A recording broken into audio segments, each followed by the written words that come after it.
Calvario, veo el costo, veo los clavos, veo en tu rostro tu infinito amor.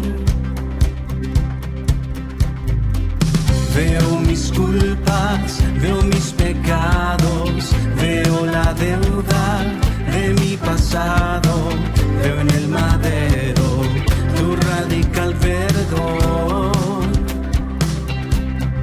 Toda gloria, todo honor. ¿Cuántos trajeron su Biblia? Si usted la trajo, levántala. Levante su Biblia. ¿Cuántos trajeron su Biblia?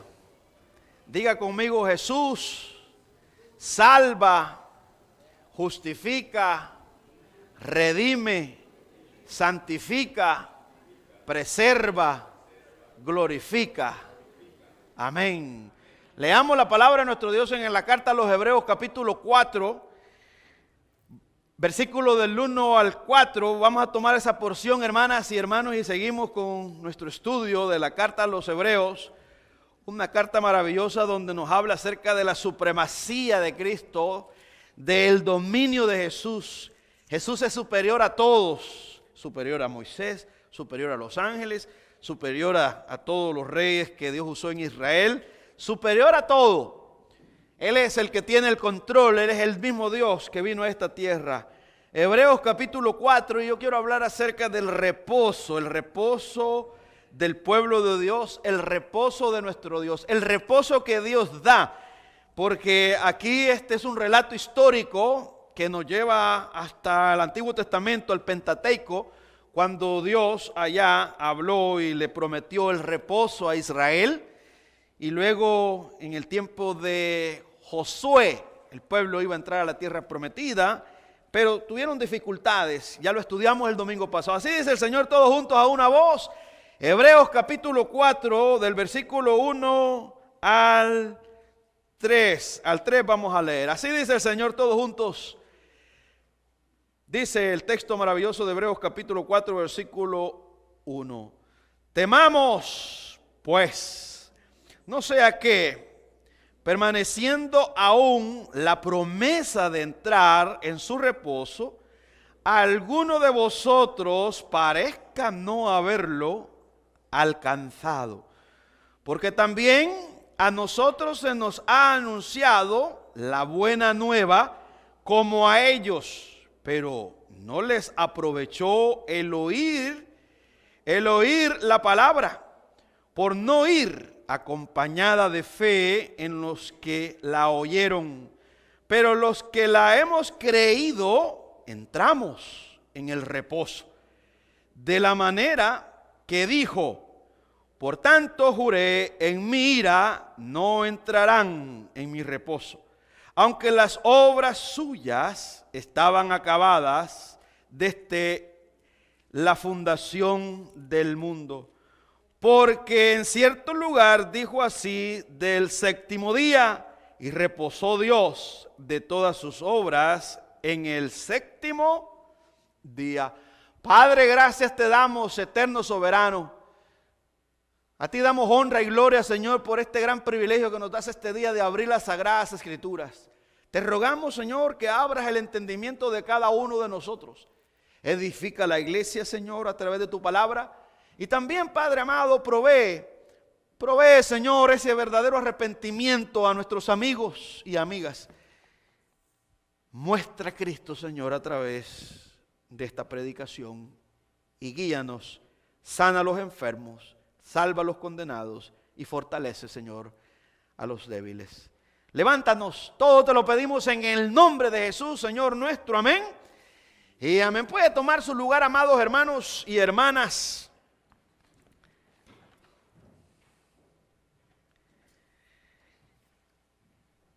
El 2023 dimos inicio al estudio de la carta a los romanos, a los hebreos. Ya hemos estudiado la carta a los romanos. Pasamos 7 años en la carta a los romanos.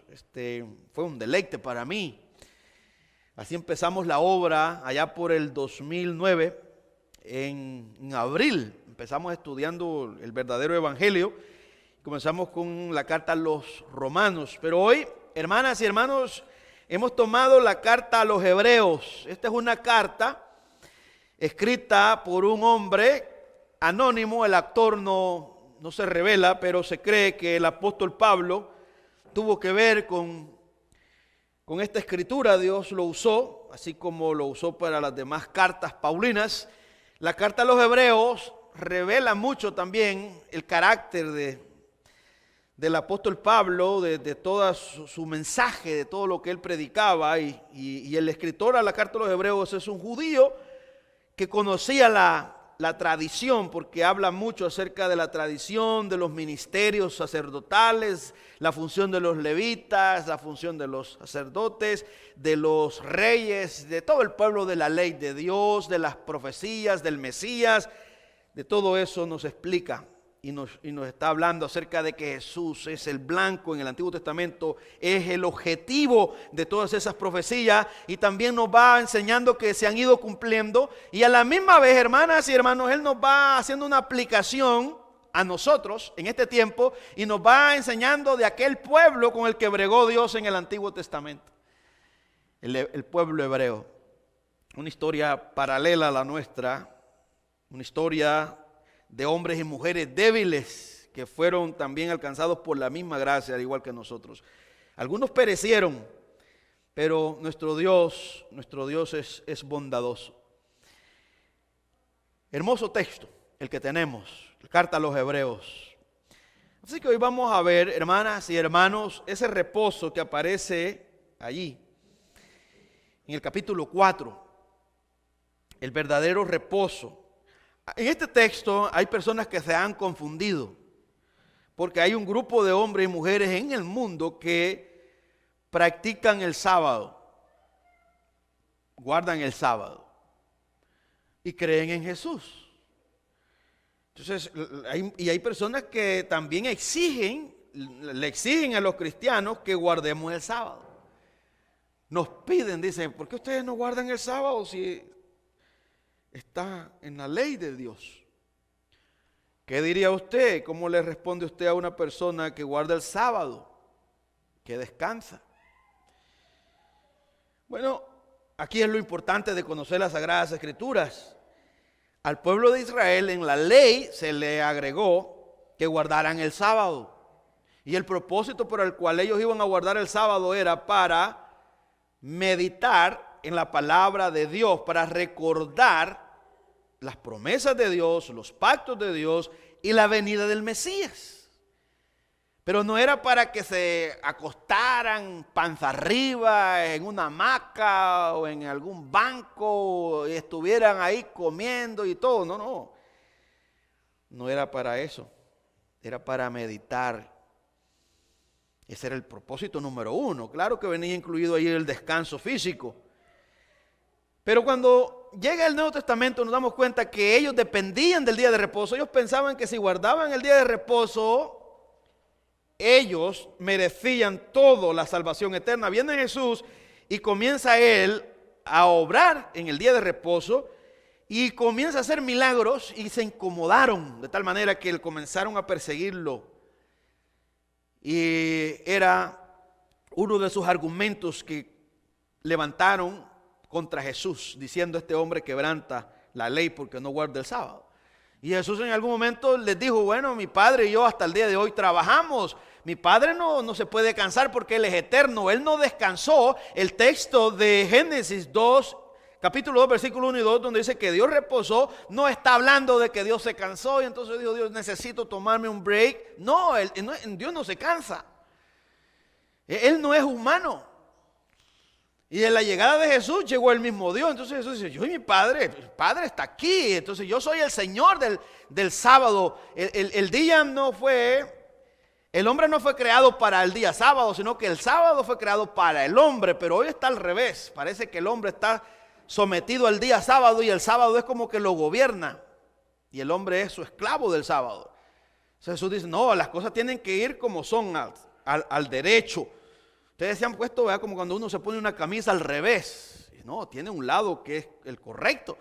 Usando esa metáfora, eso suele pasar cuando aplicamos la palabra de Dios, no la entendemos a nuestra manera o a nuestra conveniencia. Entonces Jesús aclaró todito eso, dijo, el día de reposo es el día del Señor, es el día para alabarle, para glorificarle, es el día para meditar, para aprender del Mesías, para enseñar a nuestros hijos, a nuestra familia. Pero no es para secarse y volverse unos legalistas. No es para flagelarse porque se flagelaban. O sea, iban por ahí, por tierra, mar y cielo, haciendo ellos prosélitos. Y Jesús dijo, ustedes cuando encuentran a una persona, le meten todas sus prácticas, su tradición y lo hacen todavía 2 veces hijos del infierno, más que ustedes. Imagínense que les digo, si ustedes van para el infierno con todos esos rituales que hacen. Pero ellos estaban tan confundidos que ellos pensaban, los judíos ortodoxos pensaban que ellos eran la última pexicola del desierto, el manantial de agua en el desierto de Arizona. Para los que hemos cruzado el desierto, ¿no? Lo vital que es el agua. Entonces, ellos se creían indispensables. Y viene Jesús y dice, miren, ustedes están bien confundidos y ustedes necesitan pues que se les aclare el asunto. Ustedes deben de arrepentirse porque ustedes dependen de las obras y este asunto no es por obras. Desde Génesis al Apocalipsis, la salvación la ha revelado Dios por gracia. Es un favor no merecido y así se ha recibido. Pero ustedes han establecido un sistema de obras. Y hasta el día de hoy, ese sistema de obras sigue vigente todavía en la vida de muchas personas. Muchas personas tienen que hacer algo y si no hacen algo, pues piensan que no pueden merecerse la salvación. Así que la Escritura dice, hermanas y hermanos, que nuestro Dios reposó en el día séptimo. Génesis capítulo 2, versículo 1. Y fueron pues acabados los cielos y la tierra y todo el ejército de ellos. Y acabó Dios en el día séptimo la obra que hizo. Y reposó el día séptimo de toda la obra que hizo, y bendijo Dios al día séptimo y lo santificó. Eso quiere decir, ¿verdad? Kadosh lo apartó para un propósito, porque en él reposó de toda la labor que había hecho en la creación. Aquí no quiere decir que Dios necesitaba descanso, aquí habla que se detuvo la obra porque ya había terminado. Esa es la traducción, acabó y ya no siguió, pero no es porque Dios estaba cansado de tanto que había hecho. Él no se cansa, Él es espíritu, Él es eterno, Él no necesita el tiempo, Él es, hermanas y hermanos, Él no vive en un tiempo como el de nosotros, Él vive en un tiempo presente, Él es eterno, Él no envejece, Él es inmutable, Él no cambia, Él es espíritu. Empecemos por ahí, Él es espíritu. Él apartó ese día con un propósito y lo santificó porque Él conoce al ser humano. Sabe que el ser humano es esclavo de las labores y Dios tiene que ponerle un freno. La Biblia nos dice, hermanas y hermanos, que Jesús ofrece descanso. El descanso no es para Dios, ni es para Jesús. El descanso es para el hombre y para las bestias que necesitan descanso. Mateo 11:28 dice, venid a mí todos los que estáis trabajados y cargados, y yo os haré descansar. Llevad mi yugo sobre vosotros y aprended de mí, que soy manso y humilde de corazón, y hallaré descanso para vuestras almas. Ahí hay un descanso. Ese es el reposo que se habla en las Sagradas Escrituras. El texto de Hebreos capítulo 4 versículo 1 nos dice que algunos no han entrado en el reposo del Señor. Estamos hablando de hace más de 2000 años cuando se escribió la carta. Ahora, aquí hay 2 comparaciones.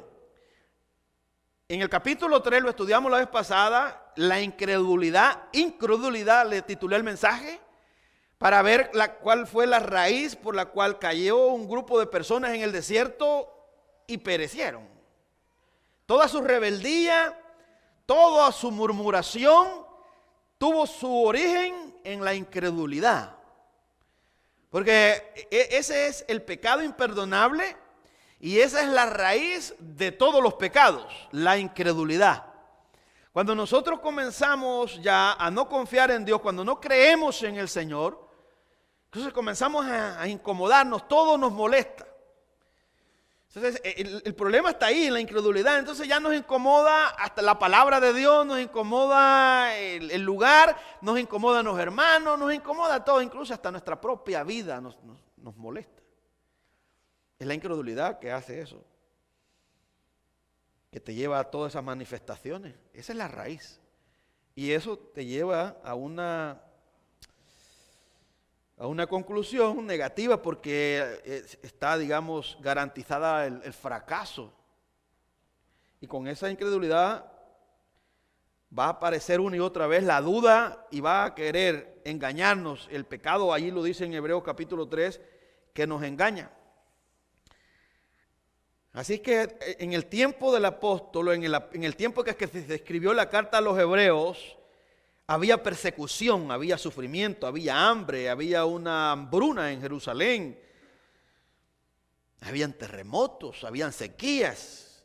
Pero no solamente la iglesia tenía que bregar con dificultades como enfermedades, no habían hospitales. Nosotros hoy estamos bendecidos, tenemos hospitales, tenemos medicina. En aquellos tiempos no había medicina como la que tenemos hoy. Eran remedios caseros los que se compartían. Por eso es que había muchos curanderos.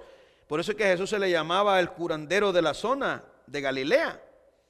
Porque pensaba la gente que era una especie de hombre, un gurú de la medicina casera, de las hierbas, y curaba a los enfermos, pero él los sanaba con el poder. Él hablaba y las personas se sanaban. Entonces estaba rodeado en el tiempo de Jesús y en el tiempo de que se escribió la carta a los hebreos. Habían muchos problemas, pero había uno más agudo, y era la persecución de la iglesia. La iglesia de Cristo era ilegal. Matar a un cristiano no era un delito. Darle veneno a un cristiano que llegara a una casa era como matar pues un animal, un perro, y no habían pues leyes favorables al cristianismo. No valía nada. Había miedo. Sí, había miedo, pero los verdaderos cristianos se reponían, no le tenían miedo a la muerte, a la escasez, se enfrentaron a todo eso. La iglesia, en el libro de los Hechos, que vivió los primeros 30 años de la historia de la iglesia, es una iglesia modelo. Entonces estos hermanos ya tenían un ejemplo de hombres y mujeres que se habían sostenido, ni la muerte acabó con ellos. Ellos siguieron, su legado siguió.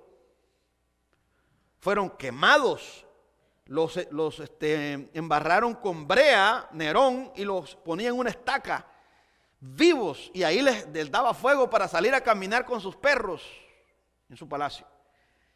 Y ahí estaban quejándose los cristianos, lamentándose, llorando, pero no estaban maldiciendo, estaban alabando a Dios, quemándose, muriendo. Y eso impactó la sociedad. Pero ahora hay un grupo de judíos a los cuales se les escribe la carta a los hebreos y se les exhorta a que examinen cuál es la verdadera causa por la cual se estaban desertando, se estaban apartando de Jesús. Y hay que buscar por qué razón, porque la marca y también el diseño de la iglesia, del cristianismo, es que no es temporal, es para siempre. Este es un nacimiento espiritual, no temporal. Un cristiano que ha nacido genuinamente, ha nacido para siempre, es de la familia de Dios. Dios le ha dado vida, Dios lo engendró, de acuerdo a Juan capítulo 1, versículo 13, engendrados por Dios. Entonces un cristiano puede morir, pero no se va a apartar de Cristo. Él va a morir. No es perfecto. Él falla.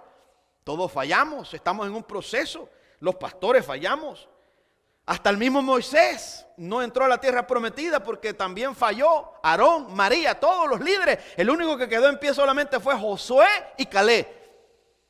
Y esa es la historia que el escritor a los hebreos nos narra en el capítulo 3. Él nos habla acerca del problema que hubo en este pueblo. Y hay que estudiar. Hay un adagio por ahí que dice que el pueblo, la persona que no conoce la historia, está condenado a cometer los mismos errores. La historia de la iglesia en el pasado nos ayuda a nosotros, nos consuela y también nos exhorta a ver las virtudes de los hermanos, los que sobresalieron a las crisis, los que terminaron su carrera, pero también la parte oscura de aquellas personas que fracasaron. Y la Biblia, Dios la escribió así para revelarle a su pueblo, para que nosotros nos percatemos en el momento que estamos nosotros como patinando y miremos hacia atrás y digamos, esto que me está pasando a mí les pasó a aquel grupo. Pero yo no quiero estar en el grupo que perecieron porque por causa de la incredulidad. Yo quiero estar en el grupo que murieron, pero terminaron su carrera, les quitaron la cabeza, les quitaron sus propiedades,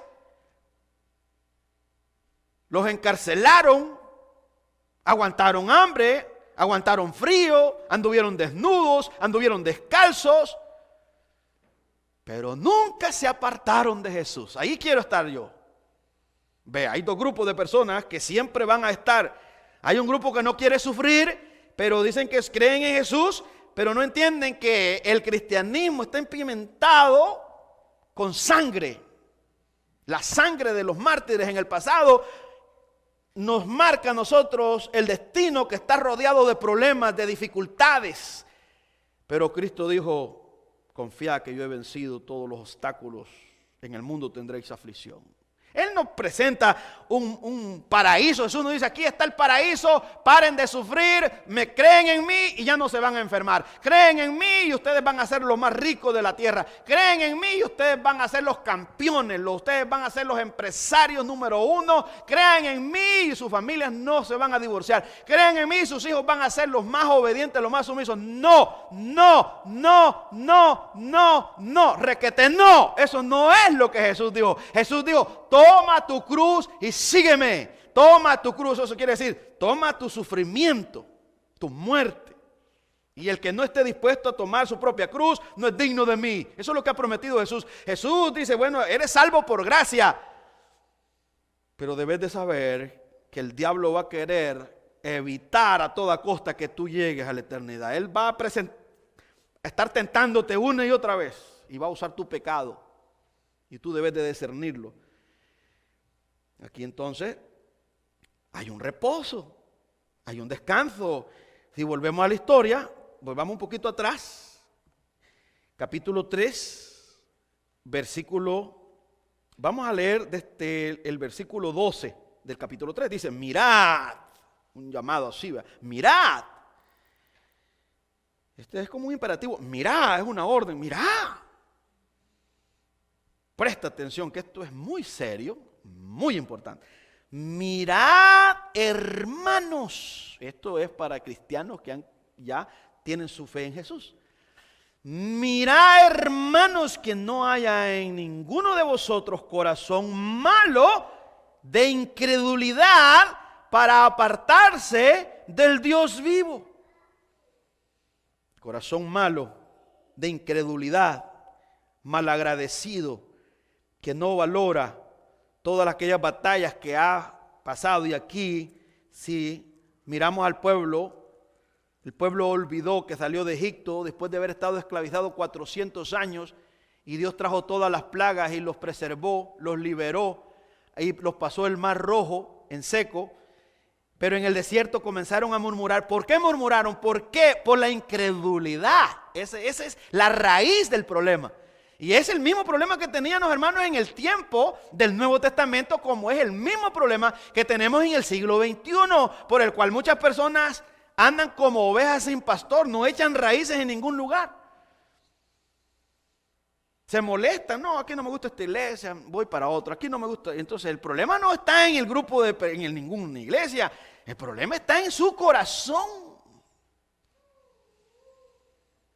Ahí está el problema en todos nosotros, pero buscamos una excusa, culpamos a todo el mundo. Sigue diciendo el texto, versículo 13, antes exhortaos los unos a los otros, cada día debemos de exhortarnos, entre tanto que se dice, hoy, en el presente, hoy. Esto no es que se decía en el pasado, hoy, para que ninguno de vosotros se endurezca por el engaño del pecado. Ve, le dije que Satanás tiene un aliado que es el pecado, entonces el pecado te ciega. El pecado de la avaricia te dice que tienes muchos problemas económicos y debes de trabajar. Y ahí vas y vas a trabajar tres trabajos y después te cansas tanto que ya tenés que renunciar a congregarte. Y si estás en un ministerio también lo tiras, pero el problema es el engaño. El engaño de las riquezas, dijo Jesús en la parábola del sembrador. Lleva a muchos. Pablo se lo dijo a Timoteo que el engaño de lo material también lleva a los apóstatas a rebelarse. Apostatar de la fe es rebelarse, contradecir a Dios, decir, es cierto, yo creí en un tiempo, pero ya no me agrada, como lo hizo Gandhi. Gandhi dijo que él había seguido a Cristo por un tiempo, pero luego él volvió a su religión y él dijo, me agrada, dijo Cristo, pero los cristianos tienen un problema, ellos no aman como Jesús. Entonces el mismo Gandhi, que es una reverencia, es alguien, digamos, importante para los políticos, de que practicó la no violencia, donde se inspiró también Martin Luther King, que tomó parte de su ejemplo, pero Martin Luther King se mantuvo con la mirada, claro, en Cristo Jesús y trajo a esa liberación digamos, de los morenos, su pelea por la igualdad. Y él tomó parte de lo de Gandhi, pero Gandhi renunció a Cristo, apostató. Estamos hablando de un líder de un gran calibre, ¿no? Ese es uno. Te podría hablar también del Papa Francisco, es otro apóstata, es otro contrario, porque es un usurpador. Quiere el vicario, se pone en el lugar de Cristo y no hay lugar para ningún hombre. Ese es el lugar de Cristo, es otro apóstata. Pero la gente no conoce eso. Entonces un apóstata es aquel que contradice a Cristo. No lo va a gritar yo y va a maldecir. No, suficiente con que no le da la gloria a Cristo, no se somete a Cristo. Entonces te estoy poniendo ejemplos de gran calibre, hermanos. Si esta gente lo hace, imagínense nosotros cómo no podemos llegar a ser engañados por el pecado. Y aquí dice que debemos de ser exhortados. La carta a los Hebreos capítulo 3 versículo 13. Antes exhortados los unos a los otros. Cada día, no una vez al año. Cada día dice. Porque esto es peligroso. Entre tanto que se dice hoy. Para que ninguno de vosotros se endurezca por el engaño del pecado. Te endureces. El pecado te engaña, te endurece de tal manera que te enfrías. Y ahora podemos usar el endurecimiento como una depresión aguda, crónica. Estoy deprimido. No, probablemente no es que estás deprimido, es que estás engañado y tu corazón se está endureciendo. Y ahí estás en gran peligro. ¿Por qué? Porque vas a provocar al Dios Santo a ira, lo vas a enojar de tal manera que si eres la hija de Dios, se va a levantar y te va a aplicar la vara, pero no para destruirte, sino para despertarte, para espantar la pereza de ti. Y si no haces lo que Él te ha llamado a hacer, te va a meter en el estómago del gran pez. Ya lo hizo con Jonás, lo hizo con Jesús. Puso a Jesús en el corazón de la tierra para liberarnos a nosotros, para salvarnos a nosotros. ¿Cómo no lo hará contigo? ¿Cómo no lo hará conmigo? Si esa es la forma de Dios de afinar, como un violinista afina el violín antes de tocar una buena melodía, o el guitarrista, o el que juega básquetbol perfecciona el tiro a la canasta. Dios también se encarga de afinar nuestra vida y permite los huracanes de enfermedades, de problemas que si estamos en pie es por la misericordia del Señor, que son nuevas cada mañana. Pero tenemos, como dice el norteamericano, listen to the wind. Listen to the wind. Listen to the wind. Escucha el viento. Escucha qué es lo que está queriéndote decir Dios cuando pega la brisa. ¿Qué me querés decir, Señor? Y Dios te va a decir, has estado perdiendo tiempo. Te pusiste como aquellos en la torre de Babel a construir una gran torre con el propósito, no para darme gloria, sino para llegar donde estaba yo. Y tuve que descender y tuve que confundirlos y traje todos los idiomas y los esparcí. De la misma manera, Dios sigue obrando en nosotros. Entonces, aquí hay una historia real de un pueblo que fue endurecido, de unos que fueron engañados por el pecado y fracasaron. Hoy el escritor nos dice, por favor, mirad. Mira este problema. Si estás por ahí que ya no puedes congregarte, que le pones el achaque porque está frío, porque está la lluvia, pero mira qué ilógico, al trabajo ahí vas corriendo. Y vas los 5, los 6 días, si es posible hasta los 7 días, y vas que vas bien Esto es lo increíble de nuestra naturaleza.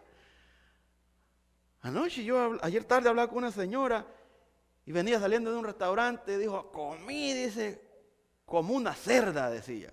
Así usó la expresión, como un cerdo comí, me siento llena. Y le digo yo, vea, mire, disculpe, ni el frío le impidió venirse a darse un banquete, no. Y yo voy bromeándole, y mañana, ¿verdad que no muchos van a ir al templo? Sí, me dijo. Para comer, salimos, me dijo, no importa frizarnos. Y para ir a darnos unos tragos también, me dijo. Y para ir a mover el bar, y me dijo. Usted ya sabe, ¿verdad?, que es ir a danzar. Pero esto es lo contradictorio, dijo la señora, y no es cristiana, no es cristiana. Que como somos los humanos tan mal agradecidos al que nos dio la vida, no vamos a ir mañana a darle gracias. Nos vamos a enrollar en la cama y ay, está frío. Ay, que duele. Ahora, aquí él dice que si un cristiano lo para eso y le cae como anillo al dedo a su comodidad, a su pereza, debe de examinarse. No suceda que el pecado lo esté engañando. Está la historia. La muerte de la esposa no paró al esposo de servirle a Cristo. La muerte del esposo no paró a la esposa a servir a Cristo. Estamos hablando de cosas duras.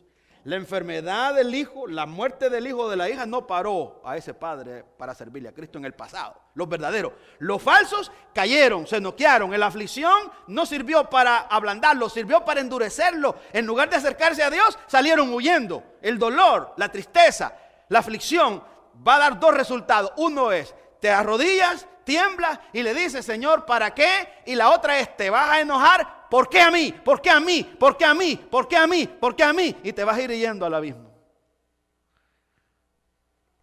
La historia nos dice, la historia es verídica. Lee el libro de Números y vas a ver cómo se abrió el desierto. Y se tragó a aquellas familias, aquellos 400 hombres que no estaban de acuerdo con Moisés y Aarón. Se los tragó con todas sus pertenencias. Ahí se fueron hasta las ovejas, los cabritos, las gallinas. Se fue todo lo que les pertenecía a ellos. Todos sus chunches se fueron a lo profundo de la tierra. la jerga, ¿no? Para los hermanos que están en Centroamérica, los chunches son cosas. Esta historia es impactadora. Yo cada vez que la leo digo, caramba, ahí está todo, pero nos cuesta comprenderla, nos cuesta verla. Seguimos peleando. Vamos a seguir leyendo un poquito más. Dice el versículo 14. Porque somos hechos participantes de Cristo, con tal que retengamos firme hasta el fin nuestra confianza del principio. Dice que somos participantes en el sufrimiento, en lo que es la humillación, todo lo que le pasó a Cristo. Pedro dice, para esto fuisteis llamados, para seguir sus pisadas. Como a él lo escupieron, te van a escupir. Como a él lo maldicieron, lo azotaron, lo encarcelaron, lo contradijeron, lo calumniaron. No estés esperando que van a hacer algo diferente contigo. Todavía lo van a hacer peor, lo vas a sentir peor porque eres un palo seco. Él fue un palo verde. Y si eso hicieron con el árbol verde, dijo Jesús, ¿qué no harán con el árbol seco? Pero ya está marcado. Esta carta a los hebreos dice, la verdadera fe perdura en medio de todo. No hay excusa que valga. ¿Por qué? Porque negarías la fe. Y aquí lo está diciendo en este versículo 14. Porque somos hechos. Somos una identidad. Somos una especie de personas participantes de Cristo, con tal que retengamos firme hasta el fin nuestra confianza del principio. Entre tanto que se dice, si oyereis hoy su voz, no endurezcáis vuestros corazones como en la provocación. Y ahí vienen ya las citas del Antiguo Testamento. Y ahí nos llevó al pueblo de Israel. Y luego nos hace unas preguntas. ¿quiénes fueron los que habiendo oído, es decir, que oyeron como nosotros estamos escuchando en esta ocasión la palabra de Dios, le provocaron? ¿Quiénes fueron los que ignoraron el mensaje? Obedezcan o alaben a Dios en el desierto. Él nos ha sacado de Egipto. Den testimonio y no, se opusieron. Y luego dice, ¿no fueron todos los que salieron de Egipto por mano de Jehová? Como que dice, ¿acaso Dios no obró en general? Todos salieron libres. Olvidaron 400 años y muchos de sus parientes que fueron muertos como esclavos, que quedaron ahí, que se los comieron los animales, se pudrieron, se murieron de enfermedades. Y ellos anhelaban salir de esa esclavitud, nunca reposaron, nunca descansaron en Egipto. 400 años no había descanso, no había un día, un holiday.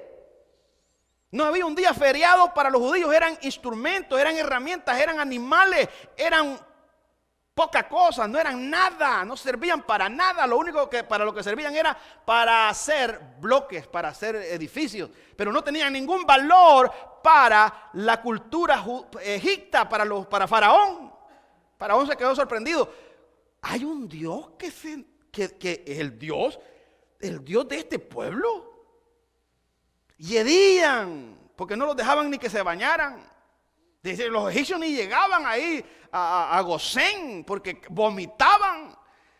Esa era la bajeza de este pueblo, y este pueblo Dios le manifestó su misericordia, se movió en misericordia y lo liberó. Este pueblo gimió, lloró, pero después que fue liberado se olvidó en el desierto y comenzó a murmurar, a contradecir a Dios. Y entonces Dios dice, bueno, con eso me vas a pagar, entonces voy a aplicarte la vara.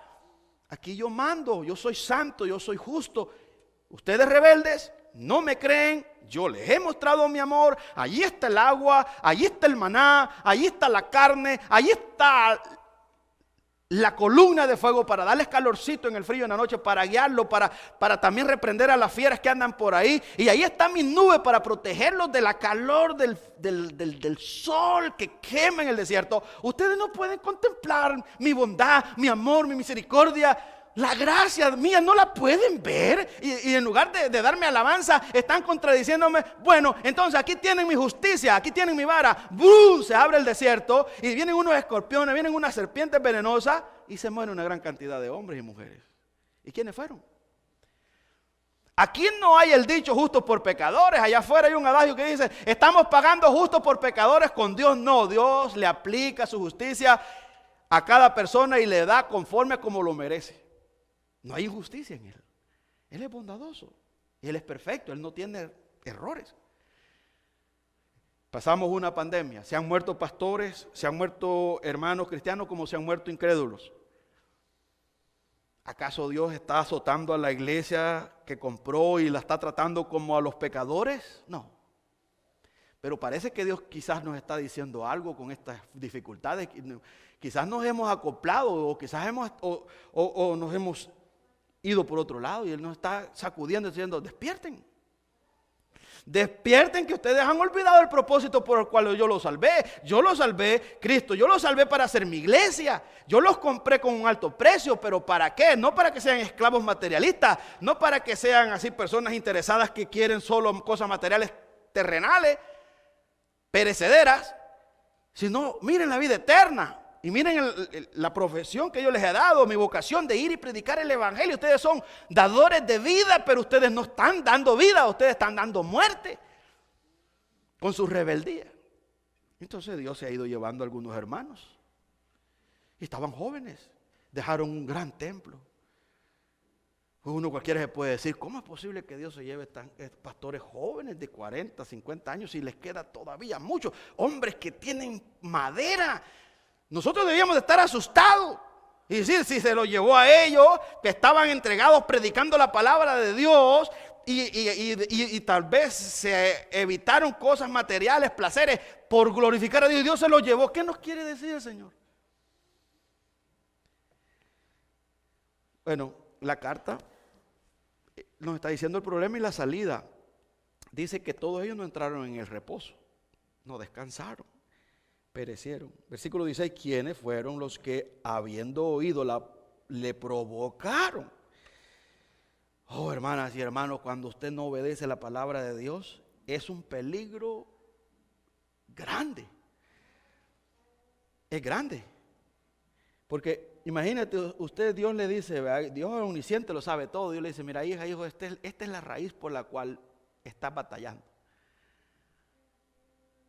Solo obedece, mira, suelta eso, deja eso y vas a descansar en mí. ¿Sabes por qué tenés tanto miedo, tanto insomnio que no puedes dormir? Porque estás muy preocupada por cosas terrenales, cosas triviales que no tienen sentido. Y en lugar de orar, en lugar de servirme a mí en un ministerio, el peor error que puede cometer todo hombre, tanto pastor, diácono como cualquier laico, es el apartarse de Dios cuando viene un problema. Estás aniquilado. Porque es difícil reponerse. Yo se lo digo porque lo veo en la Biblia. Y lo he visto también en estos 15 años que yo predicando, cuando personas se han apartado y me han dicho, pastor, aquí están las llaves, ya no sigo en este ministerio. A los años los he visto, hermanos, sin familia, divorciados, en vicios, con la droga, con el guaro allá afuera. Y cuando los encuentro, yo lloro de tristeza. Me doy la vuelta y digo, Señor, ¿qué les pasó? Y allá, es que no me oyeron. Tú les dijiste, tú les advertiste que no se apartaran de mí. Esa no es tu culpa. Tú descansa en mí. Tú les has dicho, tú les has advertido. ¿Qué más? ¿Acaso pueden juzgarte que no les amaste? Tú les dijiste la verdad. Pero eso no es nuevo. Aquí dice el escritor, ¿quiénes fueron los que habiendo oído le provocaron? ¿No fueron todos los que salieron de Egipto por mano de Moisés? ¿Y con quienes estuvo él disgustado 40 años? ¿No fueron con los que pecaron, cuyos cuerpos cayeron en el desierto? Ahí terminaron, en el desierto quedaron, no fueron para otro lado. ¿A quienes juró que no entrarían en su reposo, sino a aquellos que desobedecieron? Y vemos que no pudieron entrar, y ahí está la razón, a causa de incredulidad. Ese es el pecado imperdonable. Por ejemplo, cualquier clase de pecado. Te puedo hacer una gran lista como acostumbro a hacer. Usted puede que le falle a Dios en algún pecado. Y todos los pecados se los va a perdonar Dios. El único pecado que no lo va a perdonar Dios es la incredulidad. Y la incredulidad se puede discernir la rebeldía. La rebeldía es el fruto, es como la flor de la incredulidad, la rebeldía contra Dios.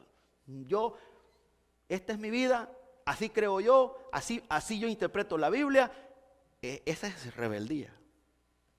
Yo oro, yo ayuno, yo tengo mi relación con Dios. No. Esa es la luz de la rebeldía. Entonces, ¿a dónde me va a llevar? Como aquellos que cayeron en el desierto. Te va a llevar a la tumba. Y no puedes descansar. Porque cuando usted está peleando, eso es incómodo, hermano. Cuando usted tiene aquí, ¿verdad?, una piedra, una espina, usted tiene resentimiento, usted no va a poder caminar en paz en el cristianismo. Usted tiene que sacarse esa espina. ¿Cómo me la saco? Primeramente delante de Dios, Señor, perdóname. Y luego, amando a aquel, si lo ofendió, amar a aquel que le ofendió. Sí, Señor, ayúdame a amar al hermano que me lastimó. Y si él no viene porque él no se dio cuenta que me lastimó, yo voy a ir a pedirle perdón. Usted se está liberando. Pero ahí venimos nosotros. La incredulidad nos ciega y dice, no, tú eres fuerte. Las personas deben pedirte a ti perdón a ti. El engaño, eso se llama incredulidad. Porque es que a mí me tocaron el ego. Mira a Cristo, lo traspasaron. Y míralo en la cruz, Padre, perdónalos, porque no saben lo que hacen. Esa es nuestra postura. ¿Acaso a nosotros nos han metido 3 clavos? ¿Acaso a nosotros nos han flagelado de tal manera que se ven nuestros huesos, se ven todas las costillas como lo hicieron a Jesús? No aguantamos. Pero Jesús sostenido y así con un dolor agudo que estaba terminado, nos da la lección más grande para nosotros resolver el problema de resentimiento, de raíces de amargura, para guardar nuestro corazón. Perdónalos porque no saben lo que estaba pidiendo por nosotros. Ahí comienza el reposo. Porque cuando usted comienza y hace eso, primero lo hace para agradar a Dios. Aquí, hermanos y hermanas, Esta es la lección de hoy. El reposo de nuestro Dios empieza con obedecer a Cristo, con obedecer a Él, someterse a Él y luego comenzar a seguir los pasos de Cristo, tratar la manera de hacer como Cristo lo hizo, cómo se entregó al Padre, cómo sirvió, cómo perdonó, cómo amó, un amor incondicional. Ahí está todo y ahí vamos a descansar. Ahí usted va a caminar como la tortuga, lento, pero seguro. ¿Por qué? Porque va a ir con gozo y con paz, porque no hay cosa más hermosa que vivir un día a la vez, pero a cuentas con Dios. Pueda que se esté cayendo todo al entorno, pueda que se esté moviendo la casa de un tsunami de problemas, pueda que le estén llamando que no ha podido pagar algunas tarjetas, pueda que esté enfermo con una enfermedad crónica, pero si usted está en paz con Dios, usted está en el reposo de Dios. Porque ahí viene la paz que sobrepasa todo entendimiento. Viene cuando estamos en Cristo Jesús. ¿Lo creemos? Démosle un buen aplauso al Rey de Reyes, Señor de Señores. Oramos, Señor. Gracias por escuchar este mensaje. Esperamos que haya sido de edificación para su vida. Si usted no conoce de Jesús y en este día está arrepentido de sus pecados, ore de esta manera. Señor Jesús, en este momento me arrepiento de mis pecados. Reconozco que tú eres mi único y suficiente Salvador personal. Creo que eres Dios, que moriste en la cruz por mis pecados y que resucitaste al tercer día. Me arrepiento y me confieso pecador. Señor, perdóname y acéptame como tu Hijo. Doy gracias al Padre por enviar a su Hijo a morir en la cruz por mi lugar. Gracias, Jesús, por aceptar mi vida. En Cristo Jesús, Señor y Dios nuestro. Amén.